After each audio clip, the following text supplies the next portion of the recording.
अल्हम्दुलिल्लाह रमज़ान 2025 1 मार्च से स्टार्ट होने वाला है और हम सब होम मेकर्स की यही कोशिश होती है कि रमज़ान के आने से पहले पहले अपने घर और किचन को बहुत अच्छे तरीके से डीप क्लीन कर लिया जाए।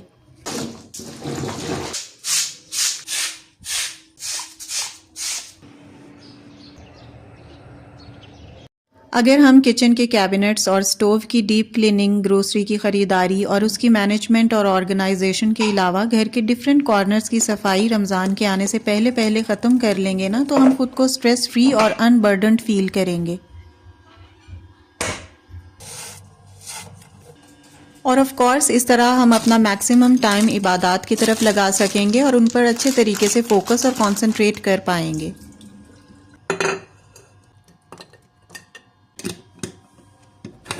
तो इसलिए आज के व्लॉग में मैं आपके लिए कुछ प्री रमज़ान प्रेपरेशन के आइडियाज़ लेकर आई हूँ, जिनको फॉलो करके आप भी रमज़ान के महीने में अपना मैक्सिमम टाइम सेव करके इबादत की तरफ लगा सकते हैं और खुद को स्ट्रेस फ्री और अनबर्डन बना सकते हैं। क्योंकि जब हम घर के कामों में ही इतना प्री ऑक्यूपाइड होते हैं, इतना बिजी होते हैं, तो हमारी अटेंशन इबादत से डाइवर्ट हो जाती है, जिसकी वजह से हम साल में एक दफ़ा आने वाले इस मुबारक रमज़ान के महीने की मुबारक घड़ियां मिस कर देते हैं। तो जितना हो सके अपने आप को रमज़ान में फ्री रखें, सिर्फ सहरी और इफ्तारी बनाने की प्रेपरेशन करें। और ये उसी वक्त मुमकिन है जब आपने सारी तैयारियां रमज़ान से पहले कंप्लीट कर ली होंगी। मैं भी रमज़ान के आने से पहले पहले किचन और घर को रीऑर्गेनाइज और डीप क्लीन कर रही हूँ और ये सब तैयारियां मैं इंशाल्लाह आप लोगों के साथ पार्ट वाइज शेयर करती जाऊंगी। So let's start our today's vlog. Assalamu alaikum everyone. This is Sana. Welcome back again. Hopefully you are all doing great. I'm fine too. Alhamdulillah. So मैंने रमज़ान की सबसे पहली प्रिपरेशन किचन से start की है और किचन के कैबिनेट्स को मैं डीप क्लीन कर रही हूँ। आज मैं जस्ट 2 कैबिनेट्स की सफाई करूंगी, क्योंकि अगर हम अपने सब कामों को डिवाइड करके पोर्शंस में करेंगे ना, तो हम खुद थकेंगे भी नहीं और काम भी अच्छे तरीके से होगा। सो यहाँ पर मैंने दालों और मसाले वाले कैबिनेट की डीप क्लीनिंग कर ली है। इसे मैंने गीले कपड़े से वाइप आउट किया था, उसके बाद ड्राई कपड़े से इसे साफ किया है। और जो भी चीजें दालें मसाले वगैरह मुझे एक्सपायर्ड लग रहे थे ना, मैंने उनको डिस्कार्ड कर दिया है, क्योंकि कई दफा ऐसा होता है कि कुछ चीजें कैबिनेट्स में कहीं पीछे रखी हुई होती हैं जो हमारी नजरों में नहीं आती और वो रखे रखे ऑलमोस्ट खराब हो जाती हैं। इसलिए मैंने इसे सबसे पहले चेक किया है। इसलिए ग्रोसरी वाले कैबिनेट को ना जरा टाइमली चेक करते रहा करें कि कोई चीज एक्सपायर तो नहीं होने वाली, और अगर ऐसा है तो उसे जल्दी यूज कर लिया जाए ताकि जो पैसे उस पर लगाए हुए हैं वो जाया ना हो।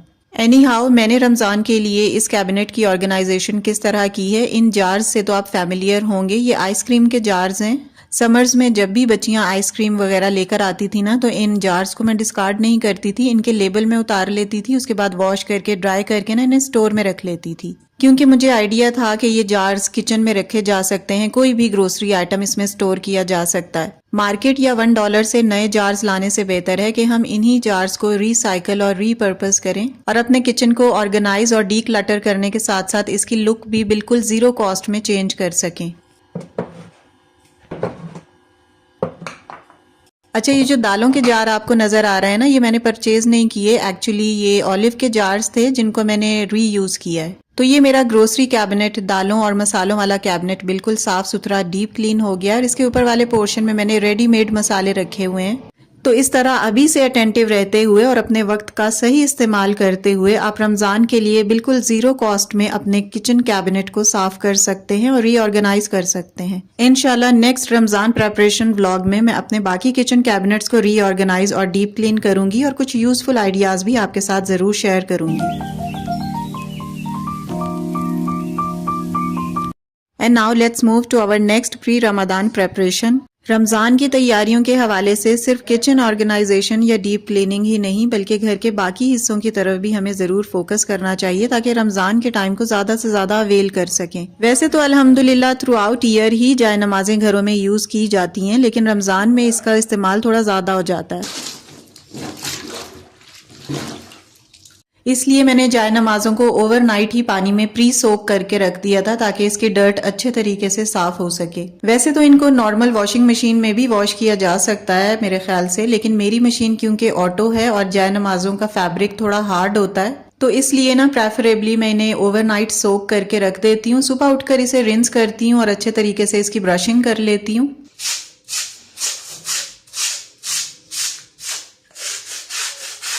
और इन दोनों जाय नमाजों को मैंने इतने अच्छे तरीके से खुद स्क्रब किया था ना कि ये बिल्कुल एकदम शाइनी हो गई थी और नई जैसी लग रही थी। लास्ट टाइम मैंने इन्हें गर्मियों में ना 6-7 महीने पहले वॉश किया था, तो मैंने अब इनको इसीलिए वॉश नहीं किया था क्योंकि मेरे माइंड में यही था कि रमज़ान आने वाला है तो उससे पहले मैं इसे वॉश करूंगी।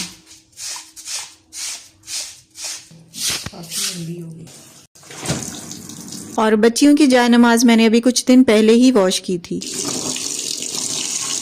और मेरे पास सेपरेटली स्पिनर या ड्रायर नहीं है, तो मैंने इनको ऐसे ही सूखने के लिए डाल दिया था और ये 2-3 दिन के बाद बिल्कुल ड्राई हुई थी क्योंकि मौसम भी ठंडा है काफी और इस्लामाबाद में तो आजकल धूप भी नहीं निकल रही। अच्छा, रमजान के हवाले से ना इस तरह के काफी छोटे छोटे काम मैंने निपटा लिए हैं, लेकिन सबको मैंने एक ही वीडियो में कंपाइल नहीं किया। इंशाल्लाह आहिस्ता आहिस्ता आप लोगों के लिए ना पार्ट वाइज मैं ये चीजें लेकर आती रहूंगी क्योंकि कई चीजें ऐसी होती हैं जो हमें ऑलरेडी पता तो होती हैं, लेकिन फॉर द टाइम बीइंग ना वो माइंड से कहीं स्लिप हो जाती हैं, जिसकी वजह से हम प्री रमदान प्रेप नहीं कर पाते। और किसी का भी व्लॉग देखने से ना आपको एक रिमाइंडर मिल जाता है और आप भी वो तैयारियां स्टार्ट कर देते हैं। यहाँ पर जाय नमाजें 2-3 दिन के बाद बिल्कुल ड्राई हो गई थी और मैंने इनके ऊपर परफ्यूम स्प्रे कर दिया था ताकि एक अच्छी सी खुशबू आती रहे। आप चाहें तो फैब्रिक कंफर्टर भी यूज कर सकते हैं, उसकी स्मेल भी काफी अच्छी होती है।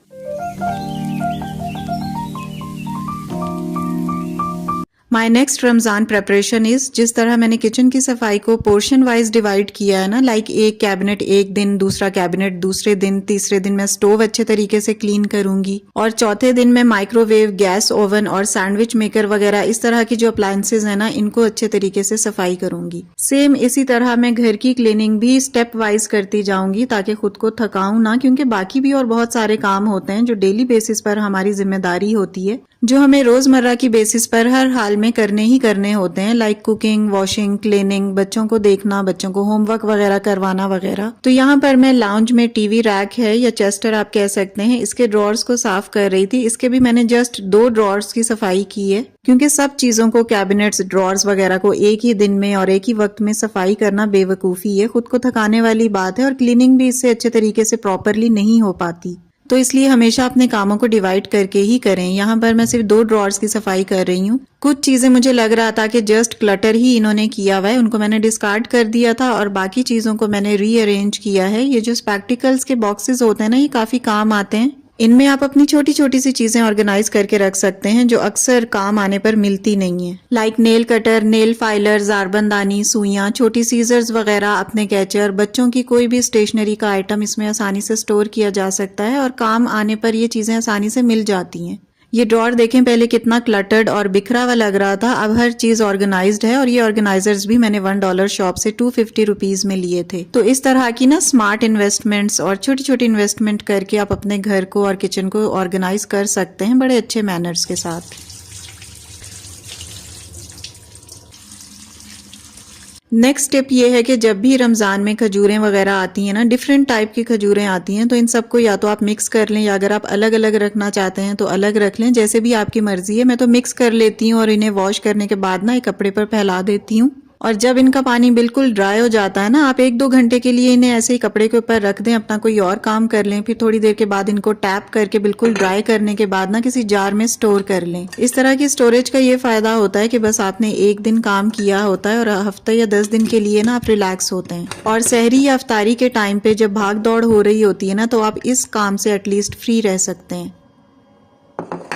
अब आप कहेंगे कि आप ही ने इतनी जल्दी खजूरें स्टोर करके रख ली हैं, तो ये मैंने आपको ना एक आइडिया देने के लिए व्लॉग में ये क्लिप शेयर किया है, क्योंकि इस तरह के छोटे छोटे या बड़े आइडियाज हम आपको अभी से देंगे तभी तो आप अपने माइंड में इनको रखेंगे और इन पर इम्प्लीमेंट करेंगे। इसलिए मैं ये आइडियाज आपके साथ पहले शेयर कर रही हूँ ताकि रमजान से पहले ना आप भी इनको फॉलो करना स्टार्ट कर दें। एटलीस्ट क्लीनिंग तो आप मस्ट स्टार्ट करें, चाहे वो किचन की हो या घर की हो। अपने कामों को डिवाइड करें और आज से ही क्लीनिंग स्टार्ट कर दें। My next tip regarding Ramzan preparation is, Ramzan में मैं मोस्ट प्रेफरेबली चने की दाल और बीफ के कबाब बनाकर रखती हूँ। वैसे तो थ्रू आउट ईयर ही मैं ये काम करती रहती हूँ, लेकिन स्पेशली रमजान में इसकी तरफ बहुत ज्यादा फोकस करती हूँ, क्योंकि अक्सर ऐसा होता है कि घरों में बच्चों के रोजे नहीं होते, तो हमें स्पेशल कुछ खाना बनाने से बेहतर है कि फ्रीज की हुई कोई आइटम निकालें और बच्चों को सर्व की जाए। और कबाब जब हमने फ्रीज किए हुए होते हैं तो हमारे पास काफी ऑप्शंस होते हैं, लाइक हम बच्चों को सैंडविचेस बनाकर दे सकते हैं, कबाब पराठा रोल बना सकते हैं, या ऐसे भी बच्चे चटनी या केचप के साथ कबाब खाते हैं। बच्चों के अलावा हम खुद भी कभी इफ्तारी के टाइम पर लो फील कर रहे होते हैं तो उसमें ये बेस्ट ऑप्शन रहता है कि हम जस्ट कबाब निकालें और इनको फ्राई कर लें। और सहरी में तो अक्सर ऐसा होता है कि हमारे पास टाइम शॉर्ट होता है, कभी आंख लेट खुलती है, तो हम इनको निकाल कर फौरन यूज कर सकते हैं। तो इसलिए इस तरह के स्मार्ट आइडियाज को यूज करें और जितना हो सके ना अपने मील्स को भी प्रिपेयर करके फ्रीजर में रख लें ताकि सहरी और इफ्तारी के टाइम पर या किसी भी अर्जेंसी की सूरत में ना आपके काम आ जाए। मैंने इनको पॉलीथीन बैग में ना लेयर वाइज करके फ्रीजर में ओवरनाइट रख दिया था। ये अच्छे से बिल्कुल जब जम गए थे ना तब मैंने इनको निकालकर जिप लॉक बैग्स में डाल दिया था और ये आराम से 1 महीने तक बिल्कुल फ्रेश रहते हैं। बाकी चीजें मैं इतनी ज्यादा फ्रीज नहीं करती लेकिन कबाब काफी लंबे टाइम तक बिल्कुल फ्रेश रहते हैं, इसलिए मैं इनको फ्रीज कर लेती हूँ।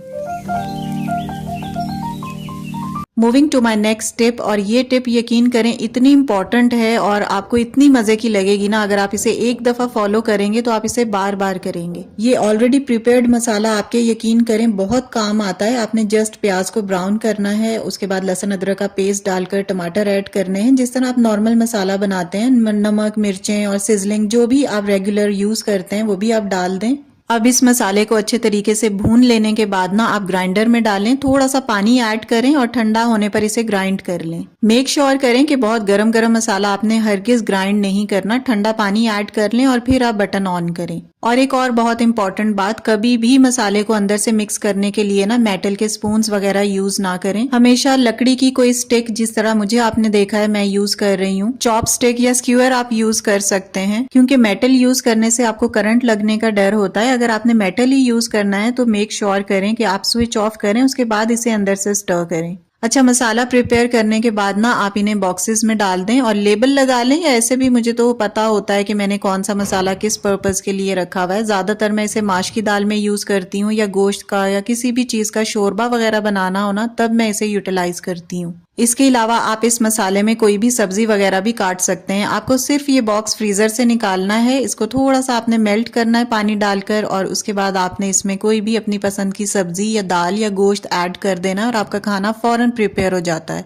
मैं तो इस चीज को बहुत ज्यादा फॉलो करती हूँ, रमजान में तो बहुत ही ज्यादा। जब भी मुझे कोई जल्दी में खाना बनाना होता है ना इफ्तारी में या सहरी में, तो बस एक बॉक्स निकालकर इसे मेल्ट करती हूँ और जो भी सब्जी वगैरह बनानी हो इसमें बना लेती हूँ। तो ये मील प्रेप आइडिया बहुत ज्यादा यूजफुल है, बहुत फंक्शनल है, बहुत प्रैक्टिकल है। जरूर इसे एक दफा फॉलो कीजिएगा, स्पेशली इन रमजान। बस जिस दिन आपको लगे ना कि मेरे पास स्पेयर टाइम है, थोड़ा सा मैं फ्री फील कर रही हूँ, तो उस दिन आप ये मसाला बनाकर रख लें थोड़ा ज्यादा और फिर बॉक्सेस में या जिप लॉक बैग्स में डालकर फ्रीज कर लें और अकॉर्डिंगली इसे यूज करती रहे। है ना यूजफुल आइडिया? हो सकता है बहुत सारे लोगों को पहले भी पता हो, लेकिन जिन्हें नहीं पता उनके लिए एक बहुत इंपॉर्टेंट बात थी, इसलिए मैंने आप लोगों के साथ शेयर की है। और मैं भी इस आइडिया को बहुत ज्यादा ना प्रैक्टिकली यूज करती हूँ और मेरी लाइफ का हिस्सा है। So it's all about my today's vlog, my pre Ramadan preps, जो मैं आपके साथ स्टेप वाइज इंशाल्लाह शेयर करती रहूंगी regarding kitchen, home cleaning and meal preparation ideas. So stay tuned with me. Video अच्छी लगी हो, कोई भी टिप आपको अगर पसंद आई हो ना, तो आप ही की वीडियो को लाइक और शेयर जरूर कर दीजिएगा। And yes, if you are new on my channel, please do subscribe. See you very soon with a brand new content in the next video इंशाल्लाह। Till then stay happy, stay fit and take very good care of yourself. अल्लाह हाफिज and take care a lot.